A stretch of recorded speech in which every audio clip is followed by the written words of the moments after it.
So, welcome to the Adventures in Learning podcast. Today, we have a spooktacular episode. We have the very talented author, illustrator, Ashley Belote with us, and she has a brand new Witch and Wombat book out this month. And so, we're going to be hearing about Frankenslime and Witch and Wombat, and we're just going to have a really good time. So, Ashley, welcome to the program. Oh, thank you so much for having me, Diane. I am thrilled to be here and chat about all things kidlit. So thank you very much. Well, and it's such a delight to have you in person. I had been using your books with STEM and STEAM activities for a while. Frankenslime really lent itself to what I was doing. And it was such a joy to get to meet you at a conference this fall or this spring and really get to connect. And I realized I really wanted you on the show. So I'm glad it worked out with the release of your new book. Oh, me too. It's great to hear that Frankenslime and Valenslime have been good for your STEM programs because they are perfect for that type of learning. So that's excellent to hear. I'm glad they're being well received. Well, and so we're going to start with the question I ask everybody. Tell us a little bit about your adventures in learning. How did you wind up as an author and illustrator? So I'll give you the Reader's Digest version. It's a very long story. So I was kind of born into the business. My parents owned an independent publishing company when I was growing up. So my mom ended up taking over the company and still runs it today. So when I was about 10, I started being able to travel with her. So I grew up going to book conferences and trade shows and loved every minute of it. So like I said, I'm kind of a product of the publishing business. So I always gravitated towards the picture books, obviously. Art's my number one love and passion. So all through school, I majored in art and worked on my craft. And I went to college and got a degree in fine art. And then my master's education included a children's literature and illustration course through Simmons College. And they had a satellite program at the Eric Carle Museum of Picture Book Art in Amherst, Massachusetts. Best museum in the world.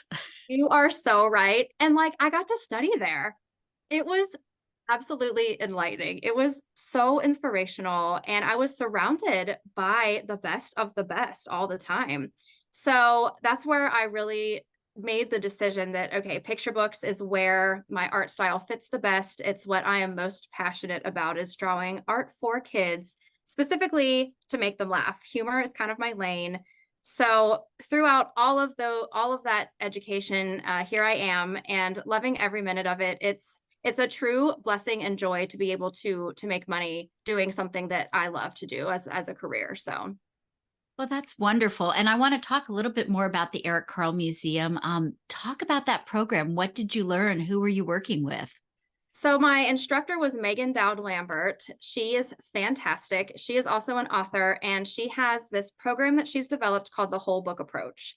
And that was the title of the course that I took. And it was about not just using a book as a form of entertainment for 5 to 10 minutes. It was about really getting into the nitty-gritty aspects and how much you can actually achieve with a book.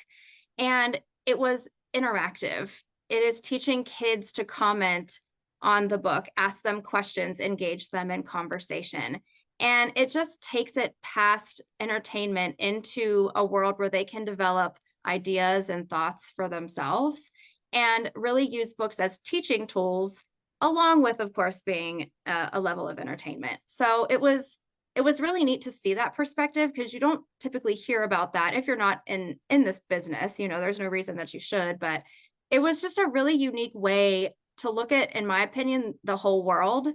And we need to be curious and we need to question things. And especially kids are always so curious and they have all of these great questions. So developing a program that kind of fosters their innate curiosity was really special to learn about and be a part of. And I use a lot of those techniques now, especially during story times and my school visits. So it was great for craft, but also for beyond once the book actually comes out. My first love is, of course, making books and illustration and writing, but then the best job perk ever is getting to share the books with audiences, in particular kids. So it was a great setup for my career. Well, and for the families and educators who might be listening, I can 100% see the influence of that course in the teacher guides that you provide for your books as well. And they're all available for free online. And I think that's a really powerful part of using a book like Frankenslime is you've got some ideas laid out there for you. And I think that's a gift. It really is. It's so special because there's so many hooks typically in every book. And I love to explore every option. And with the Reader's Guide, in particular, the Frankenslime Reader's Guide, when that book came out, that was my debut picture book. I joined a debut group full of like 20 additional authors and illustrators who were working on their first book release, and we all kind of learned together, and we called ourselves Picture Book Playground. And there were a group of those members who took on the task of developing readers guides, and I learned so much from them and from working with them. And I've taken that knowledge again, kind of going forward, and applied it to my additional study guides and readers guides and activities for my books after that. So that was a huge part of that education as well. Well, and the nice thing about a reader's guide is it gives you a place to start in terms of helping to create an authentic experience with the book. And then as an educator, you can take it in other directions as well. I know with Frankenslime and Valenslime, I actually connect it to a whole thing I do with kids with energy sticks. And we're talking about building connections and how we're all interconnected. And slime is a great way to explore that and play with that. And so it's just another layer you can add to a theme of building empathy and compassion. It totally is, because that, empathy and compassion is relevant to any part of life. It is relevant in every job. It is relevant in every classroom. It is relevant in every relationship. And being able to get that message across to kids in a way that doesn't sound, teachery is really special and fun. And in particular with Frankenslime, like, yes, it is a 100% STEM book, but it's also a friendship story. And learning to accept those who are different from yourself and not to judge, not to pun, but a book by its cover.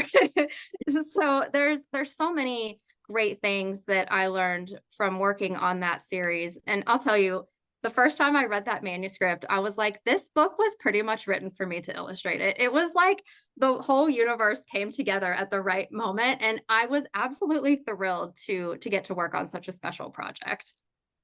So let's talk about your new book.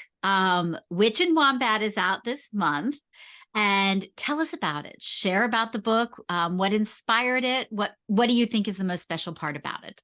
So this book is probably one of the more personal projects I've got the pleasure of working on. I'm the author and the illustrator, so it was a really unique experience bridging from illustrating other people's words to illustrating my own words. And it was a lot of big picture thoughts, which was exciting. I could kind of change art based on changes in text and vice versa. So I was kind of in control of everything, which was really unique. I loved it. And there's good things that I like about both avenues of work that I've done, illustrating for others and then illustrating my own work. But so Witch and Wombat is somewhat autobiographical, I will say.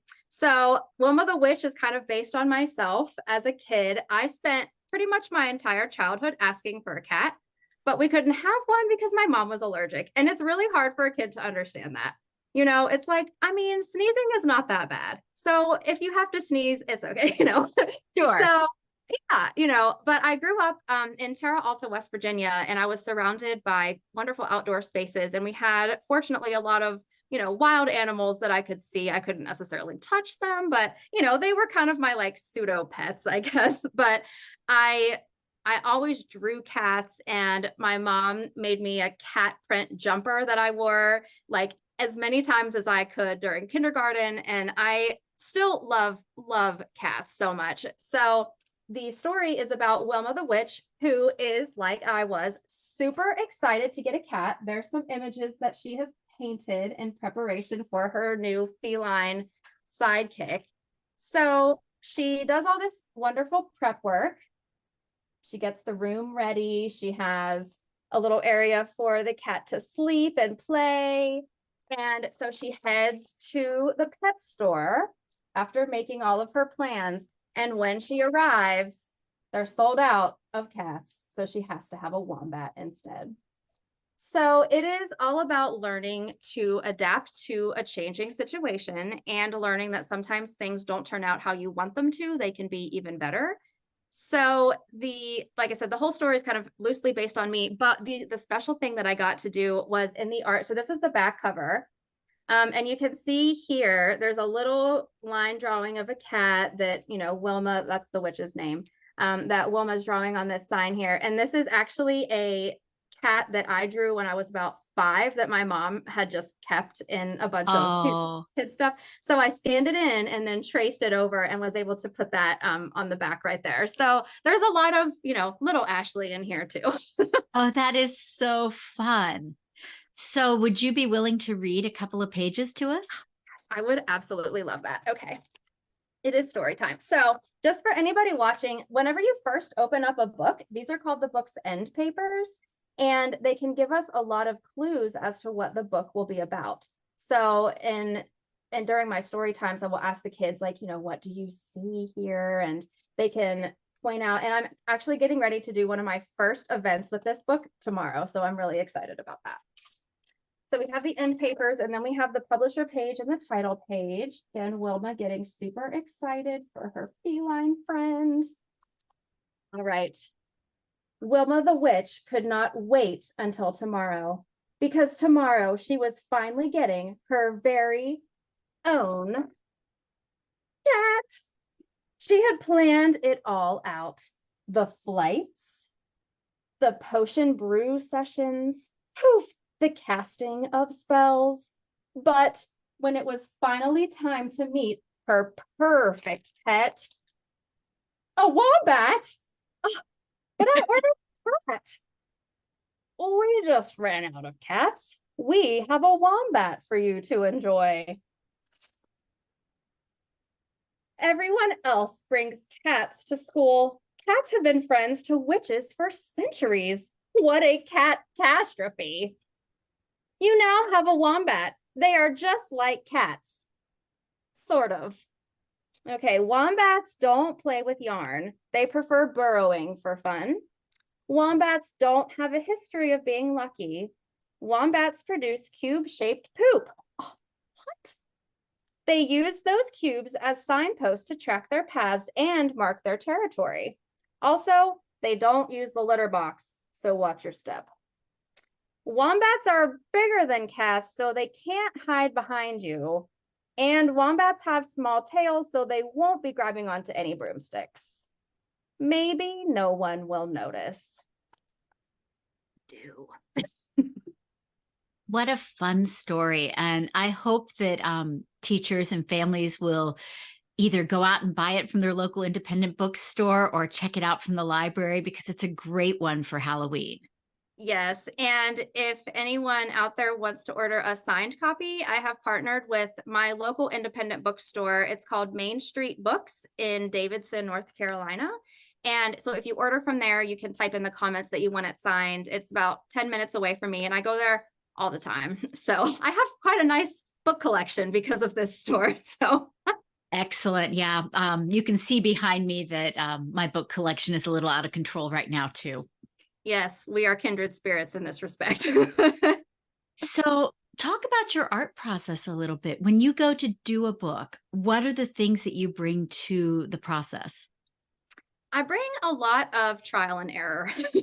I feel like most of my life has revolved around trial and error, which I think is great because that is, in my opinion, the best way to learn is by just trying things.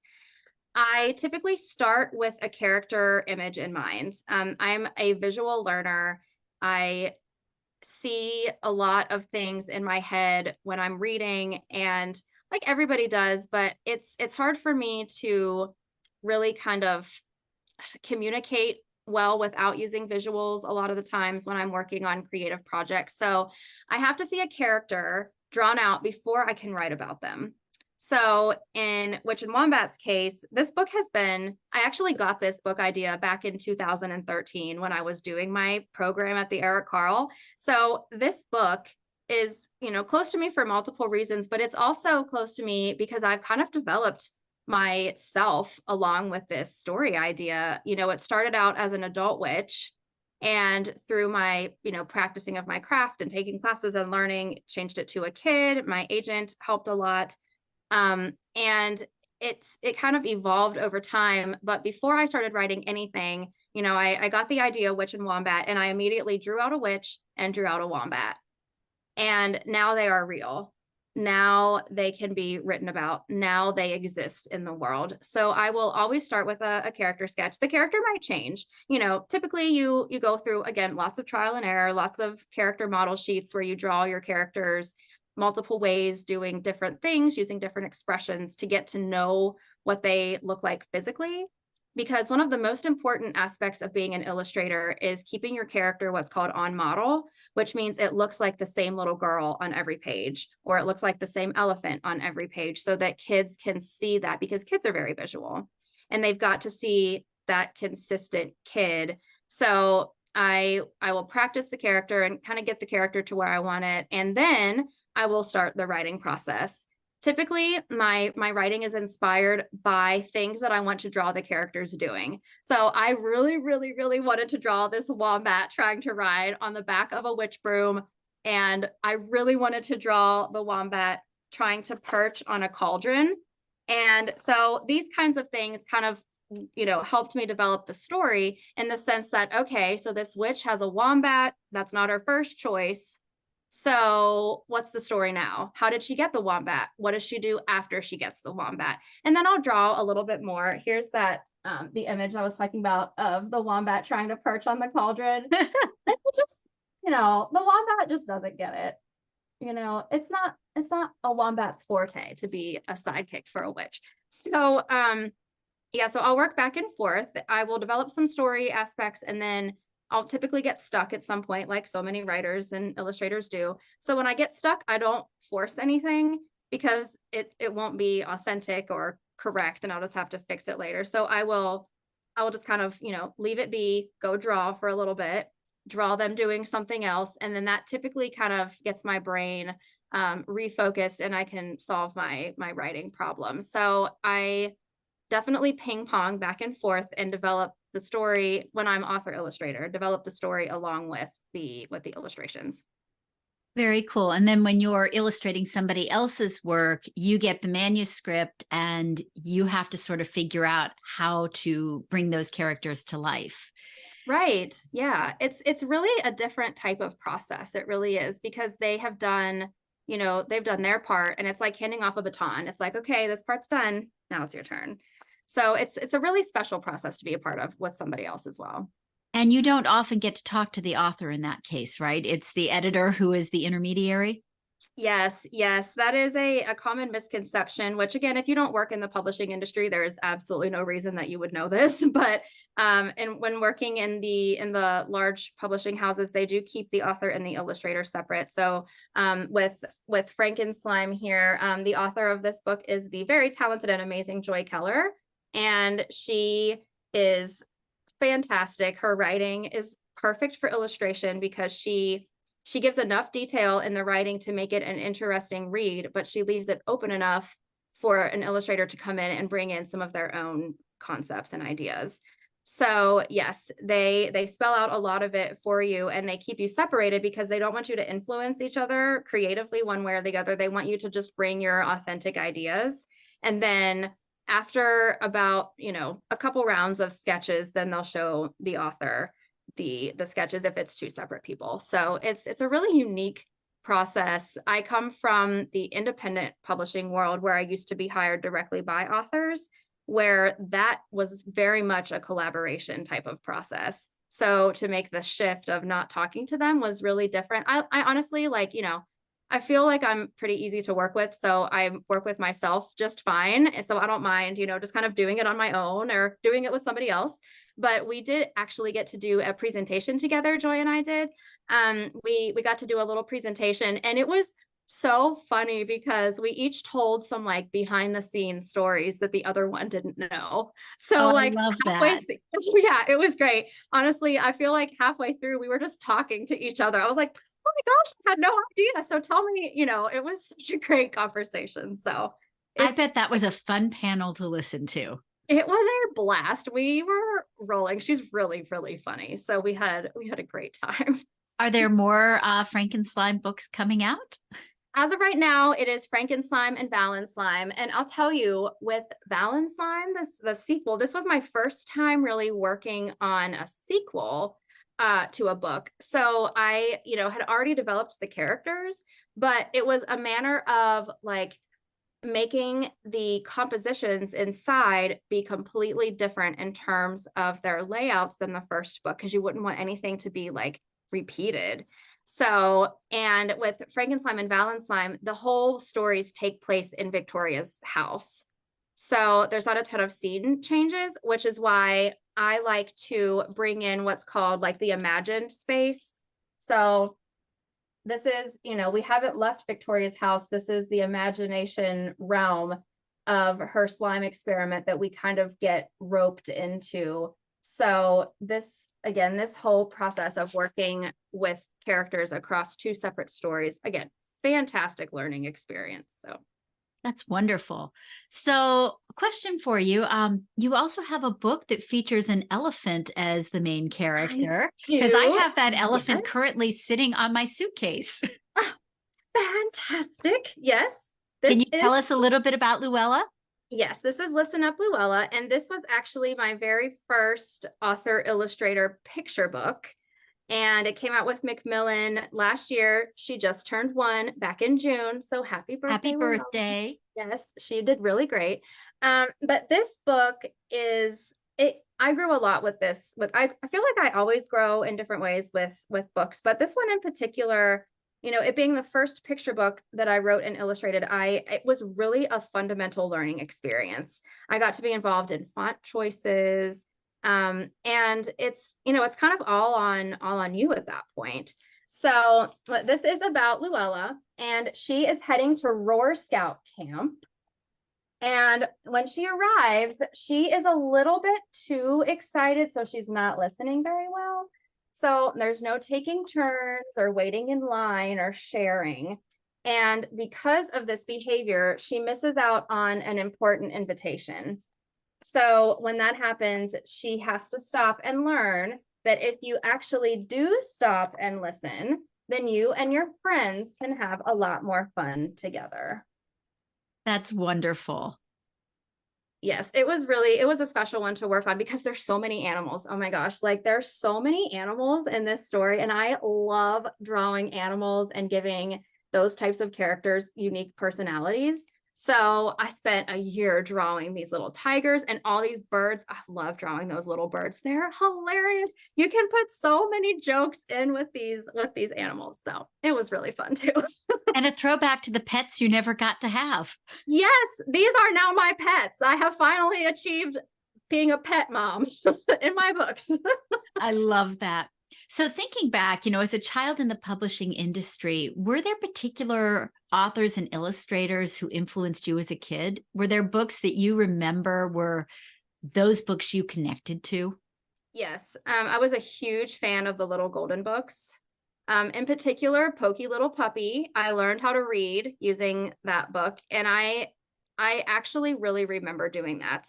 I would read it at home, pretend to read it at home, and I took it to school with me. It was my favorite book, and I still have my old copy from 1990, and Yep. it's in decent shape, but it's worn out like good books should be. But I learned to read on that book, and it was nice because it was so visual. Again, I'm definitely a visual learner, so I feel like picture books in particular with kids who are like that really help. I'm also a huge fan of The Jolly Christmas Postman. It is a fantastic book. It's Janet and Alan Alsberg, I believe is how you say their Yeah. last name. Oh my gosh. The thing that I love most about those books is there are so many little details in the illustrations that you have to search for.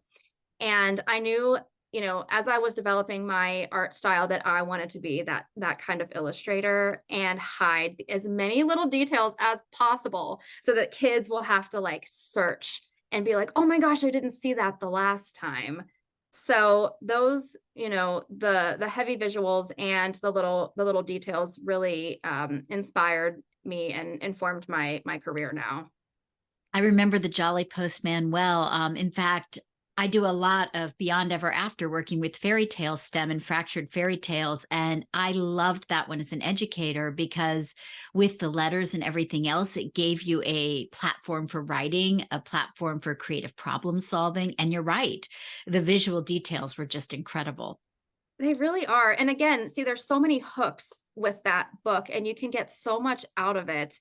And I think too, the fractured fairy tale aspect of it is so special. That was kind of ahead of its time, I think. It really was. Yeah, and they're still, like, so loved today, and with the Christmas one, when my mom bought it when I was about 5, and it was probably, like, the most expensive book that we had purchased. It was pretty expensive for the time, so she bought it for Christmas, and we read it together and loved it, and that's part of our current Christmas tradition still, is we always sit down on Christmas Eve and we read The Jolly Christmas Postman together, and it's Oh, so fun. special. Yeah, like those you cannot get those types of experiences or memories from anything other than a book. And you're talking about sort of that authentic connection and experience with a book that formed memories that you remember today. Oh, yeah. Oh, yeah. They carry over for your entire life. A lot of times you can engage people in conversation and say, "Well, what was your favorite book?" Majority of people are gonna be able to tell you what it was. And Absolutely. favorite. They'll have a reason. I loved the way the pages felt. I loved the size of it. I loved the story. I loved the picture. There's a variety of reasons why we love the books that we love. And it doesn't matter what the reason is. The point is that you love it. And that's authentic and true to yourself. So it's very special. Well, and often that first heart book is a book that either gave you a window to somebody else's experience to the world, or it held up a mirror where you were able to see yourself reflected. Because I know Absolutely. for me, mine was Peter's Chair by Ezra Jack Keats. And to this day, I can visualize those images. And I know why the book was important to me because I was 5 and Peter was 5. My parents decided to bring a sister into my life. Thank you, parents. I love her dearly now, but same thing happened to Peter, and his father helped him get over the feelings of being displaced and of jealousy by helping repaint the chair and by making him feel important. And my dad, who was in the army, kind of did the same thing for me. And so there were all these similarities. And it wasn't until I was much, much older that I went, oh, wow, there were so many differences too. But for me at the time, it was a mirror book, and it Mhm. sort of provided that heart support that I needed. And it was just a special book.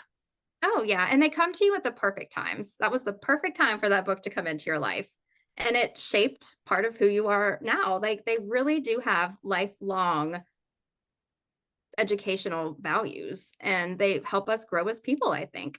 Well, and there's so much research out there right now that talks about the importance of the read aloud and why Oh, we yeah. should keep reading aloud to kids well past when they enter elementary school. That it's a chance to bond, it's a chance to share experiences that they might not otherwise seek out for themselves, a chance to Yeah. build empathy and compassion, and it's a chance to build connections. Middle schoolers love read alouds too, and they like picture books. Yes, they do. When I was in, like, 4th and 5th grade, I remember this so well. We used to have a reader come to our classroom every Wednesday. His name was Mr. Majerzak, and if anybody listening went to Terra Alta East Preston School, you know who I'm talking about. But he would come in and he would read chapter books to us, and we loved it. That was my favorite part of the week when I knew that he was gonna come in, and he had this great voice, and, like, he was so amazing, and he got us excited about storytelling. And he himself was a storyteller, and he was using other people's books, but it was the whole experience, the whole vibe in the room. Everybody is being totally entertained in their imaginations, that we weren't seeing anything on a screen. So it was really special. That's an incredible experience, and I hope more students get a chance to have that sort of Yes. experience. Me So too. what's next for you? What are you working on currently? I'm working on so many great things. I love it. I just finished up working on 2 books earlier this year. One of them comes out in March. It is called Don't Wash Winston. And it is all about this little boy named Liam, and he has his best friend, teddy bear, named Winston. And he's afraid to put Winston into the washing machine for fear that it's an unknown space. What if he doesn't come back? So it is we must face our fears and do things for the greater good type of story. And the one that I just finished, I turned in final art about a month ago, is called Sheepwrecked. And it is about pirate sheep who get stranded on a desert island. That sounds really fun. And were you the author illustrator for both, or were Yes. you? That's incredible. How exciting. Well, what I an am, exciting year for you. yes, yes, it's been really busy and I hope it never stops. So, last question for today. I like to finish with this. What currently brings you hope? Kids. I think kids are obviously, it is somewhat cliche. Kids are our future, but they provide so much hope because when you see them, they are so excited about everything that you tell them. Going into school visits, I talk a lot to K to about second, third grade students. And anytime I walk into the room and I start talking about this, they are so enthusiastic. And at the end of the presentation, I ask them, who wants to be an author or an illustrator when they grow up? And every single hand comes up. And that to me is hope that the world is going to be okay. And we've got to foster kids' passions for the arts. I meet so many people, adults in my adult life. And, if I don't know them, we talk about, oh, what do you do? And I say, oh, I'm a children's book illustrator. And about half the time they'll say, oh, I used to love to draw. Why did you stop? So if we can foster and encourage arts in the kids who express interest in it, and they don't have to become professionals. They could just do it because they like it. And it can become a form of stress relief. It can just become a really nice hobby. Or for some people, it could lead to a career. But I feel like it brings people so much joy. And the more joyous people we have, the more hope we have for the future. I love that. And on that note, Ashley Belote, thank you so much for being on the Adventures in Learning podcast.